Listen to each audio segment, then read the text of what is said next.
ถึงสิเกิดบ้านนอกคอกหน้าบ้านป่าขาดอนบ่ร่ำรวยเป็นแสนเป็นล้านคือเพิ่นแต่ว่าเฮามีวัดมีครูบาอาจารย์มีพี่มีน้องที่รักศีลรักธรรมเฮามีสัมมาทิฏฐิมีความเห็นถูกเห็นตรงตามคำสอนพระพุทธเจ้าอย่างน้อยๆนี่เชื่อว่าบาปมีบุญมีชาติหน้าชาติก่อนนรกสวรรค์มีเฮ็ดดีก็ย่อมได้รับผลดีเฮ็ดชั่วก็ย่อมได้รับผลชั่วพระพุทธศาสนาสอนเรื่องเหตุเรื่องปัจจัยเพราะสิ่งนี้มีสิ่งนี้จึงมี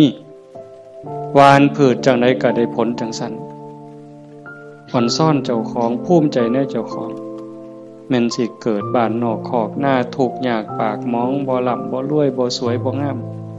แต่เฮามีโอกาสได้เข้าวัดได้มีโอกาสปฏิบัติธรรมเป็นผู้บ่ประมาทได้ยินเสียงปากเสียงเว้าของครูบาอาจารย์น้อมนำลงสู่การประพฤติปฏิบัติซ้ำนี่เฮาก็พอแห้งอ่ะเนี่ยโยมเป็นบุญล่ะเด้นี่เกิดปีติเกิดความอิ่มใจแล้วก็ตั้งตนในความบ่ประมาทอีกอันนี้หมายถึงบุญเฮ็ดปั๊บก็เกิดความสุขใจอิ่มใจปั๊บ